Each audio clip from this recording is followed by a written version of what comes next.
1453년 콘스탄티노플. 당신은 어린아이를 둔 젊은 어머니입니다. 1000년이 넘는 세월 동안 도시를 지켜온 거대한 성벽이 오스만의 대포 아래 무너지고 있습니다. 당신의 남편은 3일 전 성벽을 지키다 목숨을 잃었습니다. 지금 터키 병사들이 당신의 문을 부수고 있고 당신은 갓난아기 딸을 안고 있습니다. 곧 벌어질 일이 남편의 죽음을 오히려 축복처럼 느껴지게 만들 것임을 알면서 말이죠. 6세기에 걸쳐 오스만 제국은 세 대륙에 걸친 영토를 정복했습니다.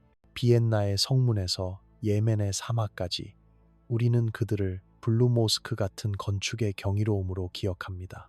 뛰어난 군사 전술로 그리고 역사의 흐름을 바꾼 술탄들로 기억하죠. 하지만 오스만 제국의 확장에는 역사학자들이 먼지 쌓인 기록, 보관소에 대부분 묻어둔 또 다른 측면이 있습니다. 인간 존재의 가장 사적인 부분을 무기화한 체계적인 정복 방식 말입니다. 계속하기 전에 만약 이런 유형에 잊힌 역사가 흥미롭다면 구독을 고려해 주시고 어디서 시청하고 계신지 댓글로 알려주세요. 이런 콘텐츠를 더 만드는데 정말 큰 도움이 됩니다. 이제 오스만 군대가 승리를 거뒀을 때 실제로 무슨 일이 벌어졌는지 살펴보겠습니다. 오스만 군대가 적의 방어선을 돌파하는 순간 신중하게 계획된 절차가 시작되었습니다. 이것은 군사적 필요와는 아무 관련이 없었고 체계적인 착취와 모든 관련이 있었습니다. 이것은 혼란이나 전투에 통제되지 않은 폭력이 아니었습니다. 이것은 수백 개의 정복된 도시와 마을에 걸쳐 관료적 정밀함으로 시행된 정책이었습니다. 1453년 5월 29일 콘스탄티노플이 마침내 함락되었을 때 술탄 메흐메드의 군대는 단순히 약탈하고 철수하지 않았습니다. 그들은 오스만 군사 매뉴얼에서 수확 프로토콜이라 부르는 것을 실행했습니다. 당대 비잔틴 연대기 작가들은 악몽에서나 나올 법한 장면들을 묘사합니다. 하지만 오스만 기록들은 이 동일한 사건들을 일상적인 행정 절차로 취급합니다. 프로토콜은 무자비할 정도로 효율적이었습니다. 12세 이상의 성인 남성들은 체계적으로 처형되었습니다. 전투의 열기 속에서가 아니라 항복 후 조직된 그룹으로 말입니다. 이것은 군사적 위협을 제거하는 것에 관한 것이 아니었습니다. 겨우 6세의 소년들조차도 잠재적 저항의 징후를 보이면 죽임을 당했습니다. 오스만인들은 남성 생존자들을, 심지어 아이들조차 남겨두는 것이 미래의 문제를 일으킨다는 것을 배웠던 것입니다. 그러나 죽음은 남성들을 위해 예약되어 있었습니다. 여성들과 어린 소녀들은 훨씬 더 끔찍한 무언가를 마주했습니다. 오늘날 터키 기록 보관소에 남아있는 문서들의 성문화된 오스만 군사법은 그들이 인구처리라고 부른 것에 대한 명확한 절차를 확립했습니다. 여성들은 즉시 나이, 신체 상태, 그리고 인지된 가치에 따라 범주로 분류되었습니다. 분류는 공공광장에서 이루어졌는데 종종 불타는 교회나 파괴된 시민 건물 앞에서 진행되었습니다. 피해자들과 남아있는 모든 주민들에게 최대한의 심리적 충격을 보장하기 위해서였죠. 대략 14세에서 25세 사이의 젊은 여성들이 가장 가치 있는 범주를 구성했습니다. 콘스탄티노플 정복에 관한 오스만 기록들은 이 그룹에 200명의 여성이 있었다고 나열하며 각각에게 숫자 지정과 추정 시장 가치가 부여되었습니다. 이것들은 추상적인 통계가 아니었습니다. 그들을 가축처럼 취급하는 장부에서 재고 품목으로 축소된 인간들이었습니다. 두 번째 범주는 25세에서 40세 사이의 여성들을 포함했는데 육체 노동에 적합하다고 여겨졌지만 다른 목적을 위한 전성기는 지났다고 간주되었습니다.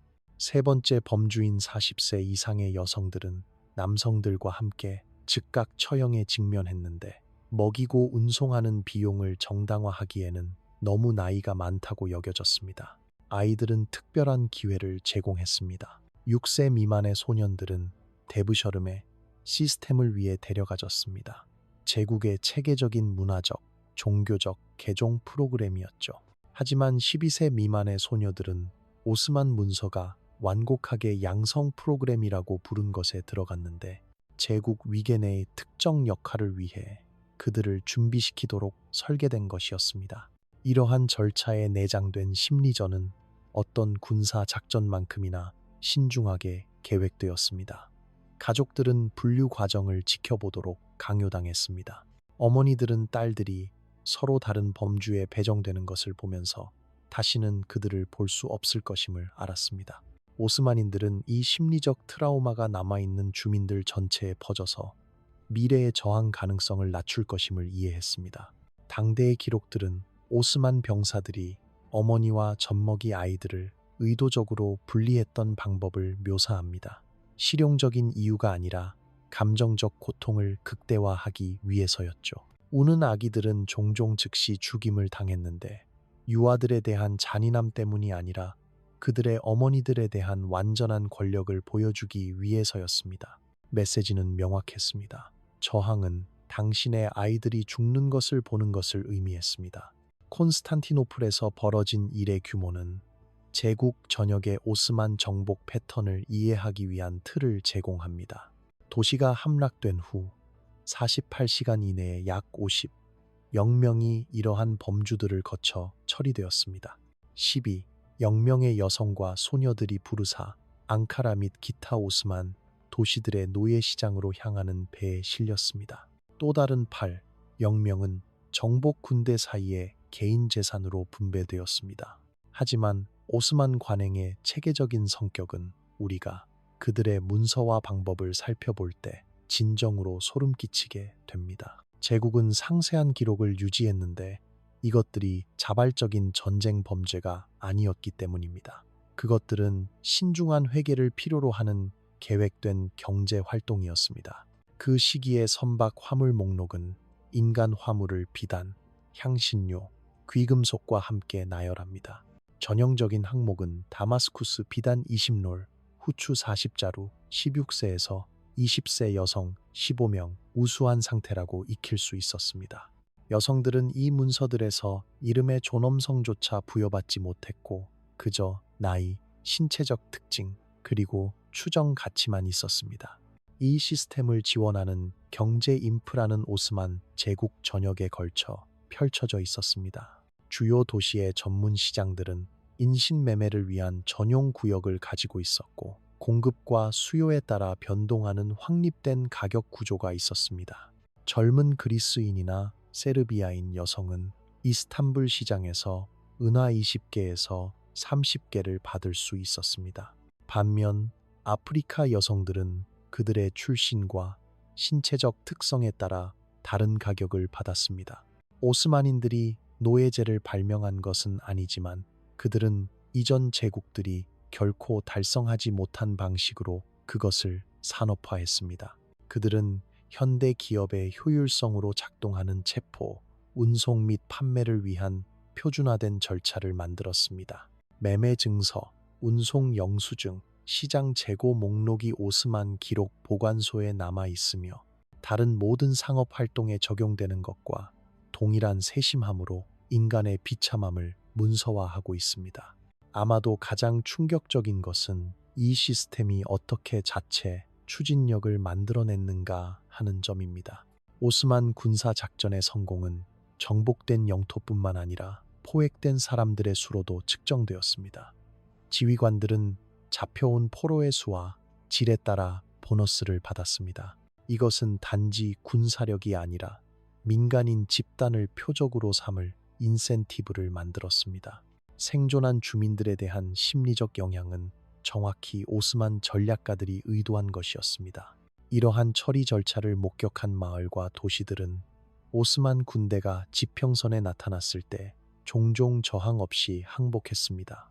체계적인 잔혹함에 대한 제국의 명성은 대포나 기병 돌격보다 더 효과적인 무기가 되었습니다. 초기 분류에서 살아남은 여성들은 제국 전역에 다양한 목적지로의 여정을 마주했는데 각각은 고유한 특정 공포를 가지고 있었습니다. 노예 시장으로 향하는 이들은 인간 운송을 위해 설계된 특수 제작된 배로 여행했습니다. 해양 고고학적 증거는 환기 시스템, 물 저장고, 그리고 몇 주 동안의 항해 중에 인간 화물을 살려두기 위해 설계된 폐기물 관리 시스템을 드러냅니다. 배들은 떠다니는 감옥이었지만 동시에 체계적인 비인간화를 위한 실험실이기도 했습니다. 여성들은 옷, 이름, 그리고 이전 삶을 상기시킬 수 있는 모든 개인 소지품을 벗겨졌습니다. 그들에게는 번호와 재산으로서의 지위를 표시하는 기본 의복이 주어졌습니다. 이 과정은 그들이 최종 목적지에 도착하기 전에 심리적 저항을 깨뜨리도록 설계되었습니다.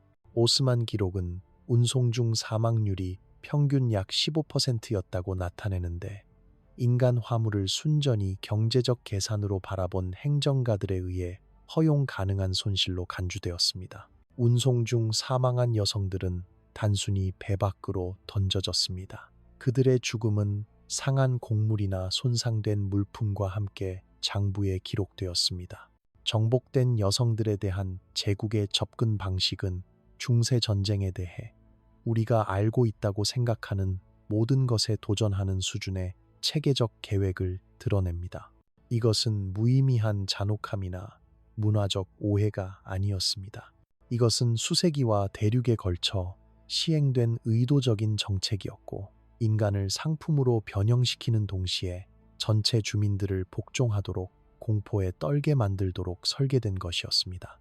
하지만 진정한 공포는 정복 중에 일어난 일에만 있지 않았습니다. 그것은 그 이후에 여성에 대한 체계적 착취가 오스만 제국 행정의 기반이 되었을 때 있었습니다. 제국의 법적 틀은 강간을 결혼으로, 살인을 정의로, 그리고 노예제를 신성한 명령으로 변형시켰습니다. 터키 전역의 기록 보관소에 보존된 오스만 법전은 상상 가능한 모든 형태의 성폭력을 합법화한 절차들을 명시합니다. 이것들은 일탈이나 법 위반이 아니었습니다. 그것들이 바로 법이었습니다. 전쟁 안해의 개념은 오스만 확장 전략의 중심이 되었습니다. 전사가 오스만 군대와의 전투에서 사망했을 때 그의 미망인은 자동적으로 그를 죽인 사람의 재산이 되었습니다. 이것은 비공식적 전통이 아니었습니다. 그것은 소유권을 주장하기 위한 구체적인 절차를 가진 성문화된 법적 교리였습니다. 주장 과정은 3명의 증인을 필요로 했고, 남편의 죽음 후 72시간 이내에 이루어져야 했습니다. 그 기간이 지나면 다른 전사들이 소유권의 이의를 제기할 수 있었고, 가축에 대한 분쟁과 같은 여성들을 둘러싼 싸움으로 이어졌습니다. 오스만 군사 법원은 이러한 소유권 분쟁의 상세한 기록을 유지했고, 그것들을 표준 재산 분쟁으로 취급했습니다. 하지만 법적 소유권은 단지 시작에 불과했습니다. 정복된 여성들을 전쟁 아내로 변형시키는 것은 그들의 이전 정체성을 체계적으로 파괴하는 것을 필요로 했습니다. 이름은 즉시 변경되었는데, 종종 출생 이름과 아무런 유사성도 없는 터키어 버전으로 바뀌었습니다. 종교 개종은 의무적이었고, 심리적 고문과 종교 교육을 결합한 절차를 통해 강제되었습니다. 개종 과정은 여성들이 이전 신앙을 비난하도록 강요받는 공개의식을 포함했는데, 종종 종교적 상징에 침을 뱉거나 이전 삶의 신성한 텍스트를 불태우는 것이 요구되었습니다. 거부한 사람들은 시장 가치를 감소시키지 않으면서 저항을 깨뜨리도록 설계된 점진적인 처벌에 직면했습니다. 제국은 주요 도시들의 개종센터를 유지했는데, 정복된 여성들을 처리하기 위해 특별히 설계된 시설이었습니다. 베르세와 아드리아노플의 유적지에서의 고고학적 발굴은 특수 챔버, 배수 시스템, 그리고 산업적 규모의 심리전의 그림을 그리는 구속 메커니즘을 가진 건물 기초를 드러냈습니다. 이 센터들은 수십 년 동안 운영되었고, 문화적 기억을 지우고 그것을 완전한 복종으로 대체하도록 설계된 표준화된 프로그램을 통해 수천 명의 여성을 처리했습니다. 프로그램은 일반적으로 6개월 동안 지속되었는데, 체계적인 강간으로 인한 임신을 보장하기에 충분한 기간이었고, 탈출을 심리적으로 불가능하게 만드는 생물학적 유대를 만들어냈습니다. 이러한 강제 결합에서 태어난 아이들은 그들 자신의 체계적 착취에 직면했습니다. 혼혈 자손들은 어머니를 너무 닮은 징후를 보이면 종종 즉시 죽임을 당했는데 그들을 만들어낸 강간의 불편한 증거로 여겨졌기 때문입니다.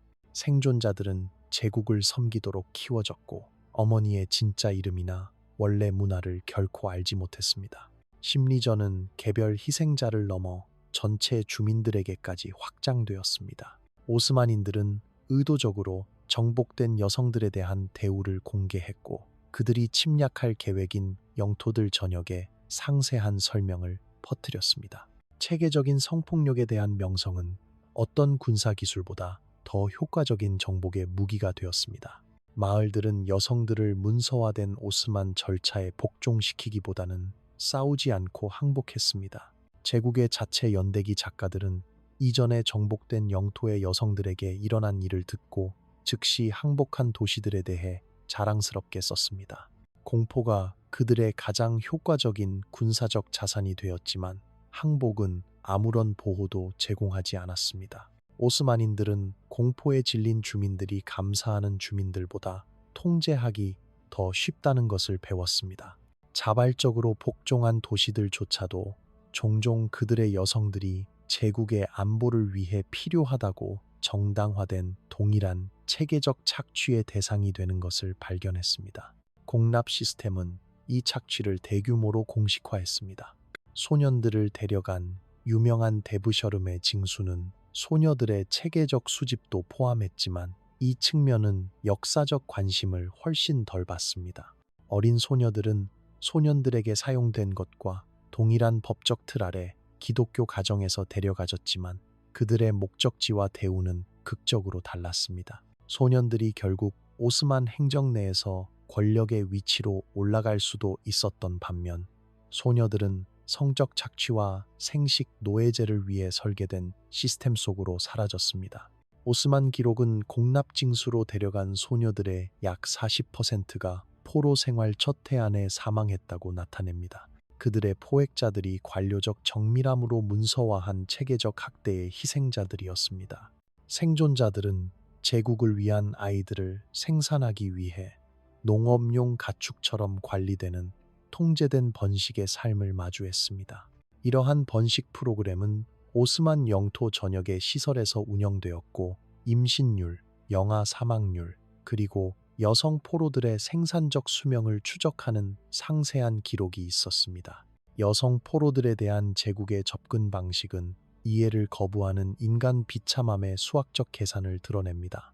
오스만 행정가들은 소녀들을 포획하기 위한 최적 연령, 심리적 저항을 깨뜨리기 위한 가장 효율적인 방법, 그리고 생산적인 번식, 인구를 유지하는 데 필요한 착취와 생존 사이의 정확한 균형을 계산했습니다. 이러한 계산들은 인간의 고통을 기술적 해결책을 필요로 하는 공학적 문제로 취급하는 행정 문서들에 나타납니다. 이러한 기록들의 냉정한 정밀함, 고문과 강간에 대한 그들의 사무적인 논의는 체계적 비인간화가 어떻게 제국 문화 내에서 정상화되었는지에 대한 통찰을 제공합니다. 이 시스템을 추진하는 경제적 인센티브는 시간이 지남에 따라 강화되는 피드백 루프를 만들었습니다. 가치 있는 여성들을 포획한 군사 지휘관들은 승진과 보너스를 받았습니다. 고품질의 여성들을 공급한 노예 상인들은 제국 계약에서 우대 대우를 받았습니다. 제국의 전체 군사 및 행정 구조는 정복된 주민들의 체계적 착취를 중심으로 발전했습니다. 이것은 전장 포획에만 국한되지 않았습니다. 오스만 군대는 제국 사용을 위한 여성과 아이들을 획득하기 위해 특별히 인근 영토로 정기적인 습격을 수행했습니다. 이러한 습격은 계절적 패턴을 따랐고 군사적 위험을 최소화하면서 포획을 극대화하기 위해 시기를 정했습니다. 전체 공동체는 하룻밤 사이에 가족을 파괴할 수 있는 수학기 습격에 끊임없는 공포 속에서 살았습니다. 습격은 가장 가치 있는 표적을 식별하는 정보 네트워크를 사용하여 군사적 정밀함으로 계획되었습니다. 오스만 정찰병들은 마을을 지도화하고 가장 매력적인 여성들과 가장 건강한 아이들을 식별하며 군사적 대치를 피하면서 포획을 극대화하는 경로를 계획하는데 몇 달을 보냈습니다. 끊임없는 납치 위협 아래 사는 것의 심리적 영향은 전체 문화를 형성했습니다. 부모들은 의도적으로 딸들의 얼굴에 흉터를 내거나 팔다리를 부러뜨려 오스만 습격자들에게 덜 바람직하게 만들곤 했습니다. 제국은 사랑하는 가족들이 더 나쁜 운명으로부터 아이들을 보호하기 위해 자신의 아이들을 해치도록 강요받는다고 느끼는 사회를 만들어냈습니다. 일부 공동체는 정교한 은신 시스템을 개발했는데 습격 시즌 동안 여성들과 아이들이 숨을 수 있는 지하방과 숲속 피난처였습니다. 하지만 오스만인들은 전술을 적응시켜 마을들이 은신처를 드러내도록 강요하기 위해 고문을 사용했고 생존 전략을 죽음의 함정으로 바꿔놓았습니다. 성폭력에 대한 제국의 체계적 접근은 오스만 권력이 쇠퇴한 후에도 오래 지속된 문화적 변화를 만들어냈습니다. 전체 지역들은 포획으로부터 여성들을 보호하도록 설계된 전통과 관습을 발전시켰습니다. 끊임없는 납치와 체계적 강간의 위협을 가정하는 사회 구조였습니다. 이러한 문화적 적응은 오스만 관행의 규모와 지속성에 대한 증거를 제공합니다.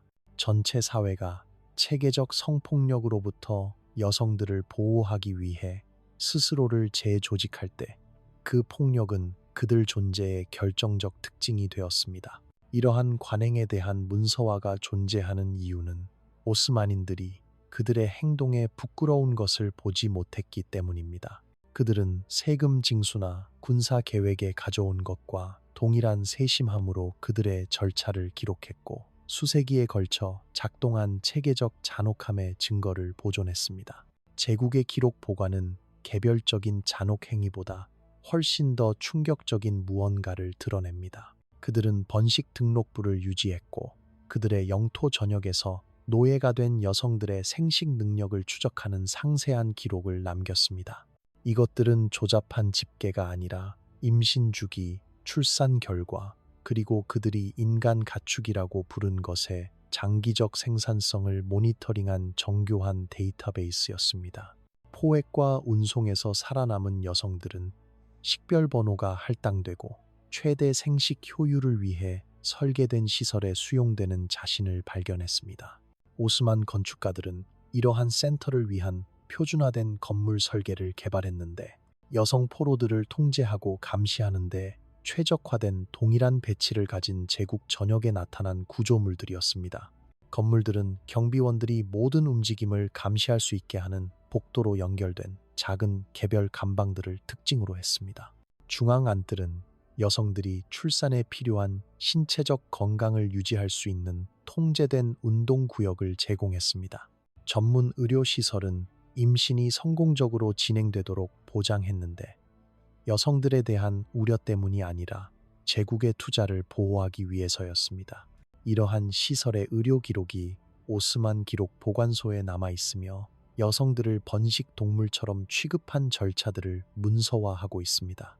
제국에 고용된 의사들은 임신율을 극대화하고 영아 사망률을 줄이기 위한 기술을 개발했습니다. 순전히 인도주의적이 아닌 경제적 목적을 위해 봉사한 혁신들이었습니다. 이러한 인구를 관리하는 제국의 접근 방식은 산업 수준의 조직을 드러냅니다. 여성들은 나이, 신체 상태, 그리고 생식 이력에 따라 분류되었습니다. 번식에 가장 가치 있다고 여겨지는 이들은 더 나은 음식과 의료를 받았습니다. 나이든 여성들이나 아이를 생산하지 못한 이들은 의도적으로 가혹한 조건의 육체노동 시설로 이송되었습니다. 이러한 센터에서 사용된 심리적 조작은 물리적 통제만큼이나 체계적이었습니다. 여성들은 그들의 가족이 죽었다는 말을 들었고 그들의 고향 마을이 파괴되었다는 조작된 증거를 보여주었습니다. 목표는 구조나 귀환에 대한 희망을 제거하여 저항이 무의미해 보이도록 만드는 것이었습니다. 오스만 행정가들은 이전 삶이 완전히 지워졌다고 믿는 여성들이 더 수능적이고 탈출 시도를 할 가능성이 적다는 것을 발견했고 제국은 이러한 심리적 허구를 만들고 유지하는 데 상당한 자원을 투자했습니다.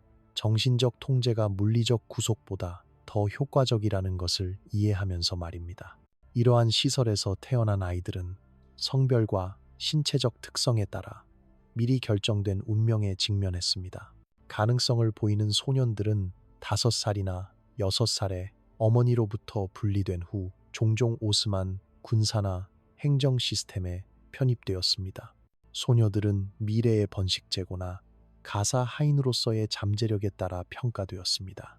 분리 과정은 어머니들에게 트라우마가 되도록 설계되었는데 실용적이고 심리적인 목적 모두를 제공했습니다. 제국 시스템의 아이들을 잃은 여성들은 감정적 지원을 위해 포획자들에게 더 의존하게 되었습니다. 탈출 시도와 반란을 줄인 계산된 전략이었습니다. 이러한 체계적 분리는 진정한 출신이나 가족 연결을 결코 알지 못하는 세대들을 만들어냈습니다. 제국은 저항 네트워크의 형성을 막고 오스만 시스템에 대한 완전한 충성을 보장하기 위해 의도적으로 가족 유대를 파괴했습니다. 오스만 제국에 정복된 여성들에 대한 체계적 착취는 중세 전쟁의 일탈이 아니었습니다. 그것은 6세기 이상 작동한 의도적인 전략이었고 관료적 정밀함으로 제국 자체의 기록에 문서화되었습니다. 이러한 관행들은 수백만 명의 삶을 형성했고 세대에 걸쳐 지속된 문화적 트라우마를 만들었으며 권력이 견제받지 않을 때 문명화된 사회가 얼마나 빨리 상상할 수 없는 것을 정상화할 수 있는지를 상기시켜 줍니다. 기록 보관소가 거기 있습니다. 이 불편한 진실과 맞서기를 원하는 역사학자들을 기다리고 있습니다.